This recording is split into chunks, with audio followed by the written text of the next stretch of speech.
Ke informasi lain, Saudara, pemerintah berupaya meningkatkan potensi ekonomi desa sebagai penyangga ekonomi kota di tengah pandemi. Untuk itu, Presiden Joko Widodo meminta agar semua kementerian melaksanakan program yang terintegrasi dalam peningkatan ekonomi desa.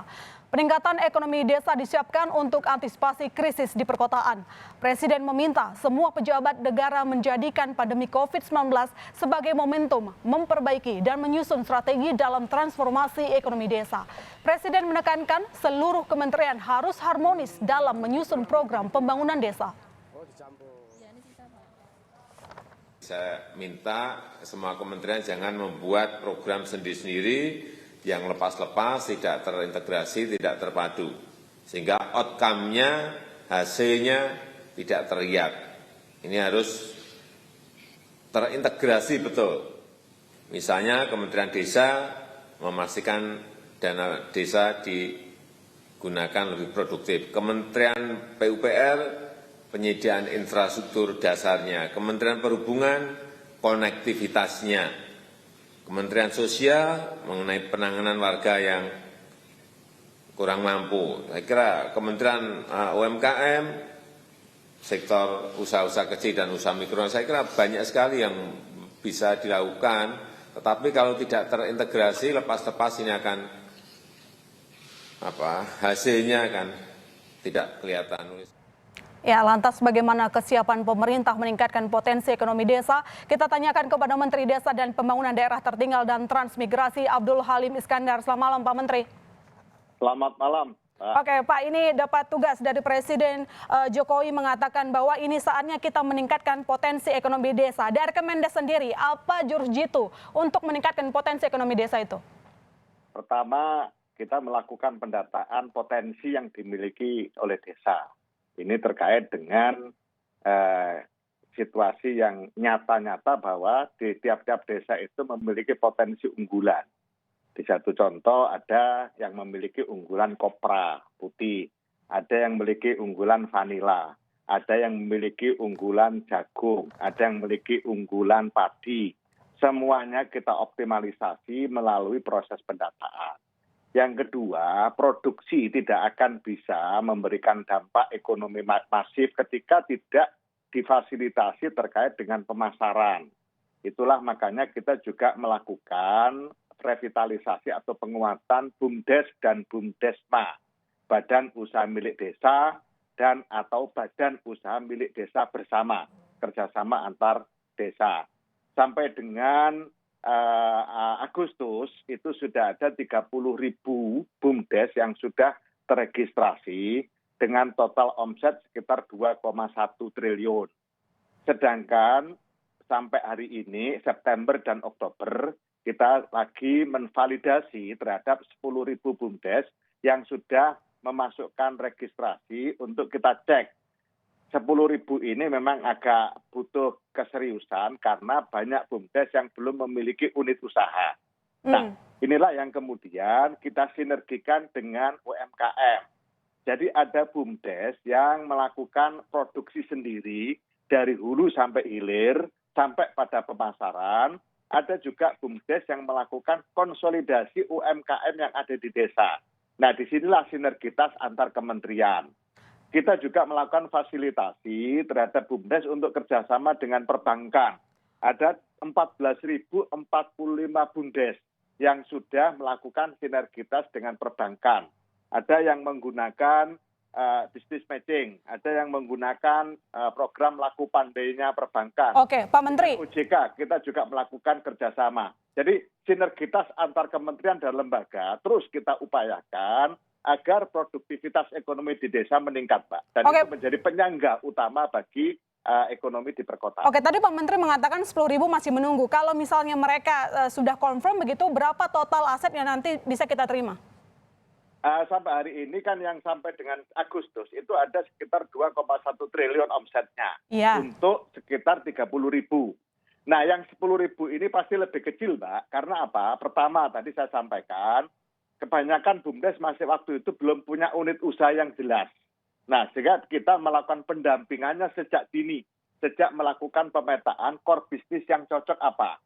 Nah, yang paling banyak memang kita upayakan selain urusan produksi, dari produksi sampai pemasaran hulu hilir, kita juga menggiatkan kembali BUMDes yang memiliki wisata desa. Ini sangat penting dan memang wisata desa hari ini menjadi salah satu ikon untuk rebound ekonomi di desa, sekaligus memberikan upaya untuk penguatan di bidang kesehatan agar stres-stres yang selama ini muncul akibat COVID itu diobati dengan wisata desa sehingga imunitas warga masyarakat menjadi lebih tinggi. Dan ini sesuai dengan arahan Bapak Presiden agar keseimbangan antara rem dan gas itu terus dipadankan, jangan sampai ngeremnya terlalu tinggi, kita ngomong COVID terus tidak produktif, tapi juga jangan ngomong ekonomi terus digas terus, tapi kesehatannya tidak diperhitungkan. Tapi Pak Menteri ini tadi mengatakan bahwa salah satu yang akan dimaksimalkan itu wisata desa begitu. Tapi di tengah pandemi, apakah itu satu-satunya cara untuk tetap membuat desa ini tidak terpukul COVID? Di mana orang-orang juga kayaknya mikir-mikir juga tuh kalau mau wisata ke desa. Nah, kan tetap mengikuti protokol kesehatan, Pak. Oke. Misalnya kemarin saya ke Bojonegoro, ada wisata desa yang saya resmikan dan sebenarnya sudah berjalan 3 bulan sebelum pandemi COVID. 1 bulan menghasilkan waktu itu 65 juta sampai 70 juta rupiah per bulan penghasilannya. Nah setelah COVID ini dibuka dengan protokol kesehatan, misalnya masuknya bergelombang, tidak boleh bareng-bareng. Jadi ada antrian. Kemudian ada batas waktu di dalamnya. Nah itu sudah dilakukan dengan bagus dan senantiasa memberikan sosialisasi, pakai masker, cuci tangan, dan jaga jarak. Kalau 3 hal ini menjadi tradisi pada situasi sekarang, saya yakin permasalahan penurunan COVID bisa ditanggulangi dengan semaksimal mungkin, remnya dipasang, tapi gasnya juga digenjot sehingga ekonomi desa tetap tumbuh. Oke, Pak Menteri. Ya. Saya potong. Tadi Pak Menteri mengatakan bahwa ada sejumlah potensi sebenarnya yang bisa kita kembangkan di desa. Tapi sayangnya Pak Menteri kalau misalnya saya lihat di data Kemendesa, itu total desa tertinggal, sangat tertinggal, itu lebih besar kalau kita sandingkan dengan desa maju maupun desa mandiri. Lantas bagaimana strategi dari Kemendes untuk meningkatkan potensi ekonomi desa supaya setidaknya dia naik kelas Pak ke desa maju dan juga desa mandiri gitu? Ya. Mbak, di platformnya Kementerian Desa, website-nya Kementerian Desa itu ada idm.kemendes.go.id. Di sana itu bisa dibuka oleh kepala desa, data-data kita terhadap potensi desa lengkap, kondisi desa lengkap, dan di situ memberikan rekomendasi apa yang harus dilakukan desa untuk melakukan percepatan. Nah, permasalahan desa yang tertinggal masih banyak, iya kita memang melihat itu faktanya terkait dengan pelayanan sosial dasar. Itulah makanya sebelum ada dana desa dan setelah ada dana desa terjadi percepatan yang luar biasa, utamanya terkait dengan pelayanan sosial dasar, Mbak. Misalnya di Indonesia Timur, hampir semua desa yang dulu tertinggal jauh, sekarang sudah mulai merangkak. Karena apa? Pelayanan sosial dasarnya sudah mulai terangkat dengan menggunakan dana desa yang dikucurkan dari APBN. Ini satu proses yang kalau kita hitung baru 6 tahun perjalanan Undang-Undang Desa, tetapi kondisi hari ini desa-desa yang sudah mandiri sudah cukup banyak, berkembang juga cukup banyak, tertinggal memang masih banyak, tapi terus kita genjot sehingga terjadi loncatan-loncatan yang cukup lumayan, Pak. Itulah makanya kita terus berupaya. Oke, Pak Menteri, pertanyaan saya berikutnya. Ini Presiden kemarin sempat mengingatkan antar kementerian ini supaya harmonis dalam menyusun program pembangunan desa. Karena program pembangunan desa kan tidak cuma di Kemendes ya, tapi banyak kementerian juga yang harus terlibat. Apakah benar selama ini kurang harmonis jadinya punya program sendiri-sendiri begitu? Lantas bagaimana memperbaiki koordinasi itu supaya satu, tujuannya sama, membangun ekonomi desa? Satu contoh konkret, Mbak. Bicara tentang BLT Dana Desa dan BSP yang dikelola oleh Kementerian Sosial. Hari ini semua data yang ada di BLT Dana Desa yang kita miliki kita sampaikan ke Kementerian Sosial. Dengan demikian nanti akhir tahun di 2020 ini Kementerian Sosial akan memiliki DTKS baru berdasar dari data yang dimiliki oleh Kementerian Sosial sekaligus data hasil penyaluran BLT Dana Desa. Nah, di situ juga kita sampaikan, dari hasil BLT Dana Desa, by name by address, ada 2,5 juta dari 8 juta keluarga penerima manfaat, itu adalah PK, perempuan kepala keluarga. Ini sangat menarik, Mbak, karena apa? PK itu satu kondisi kondisi sosial di masyarakat desa yang sebenarnya harus kita perhatikan sejak lama, tapi belum terdeteksi.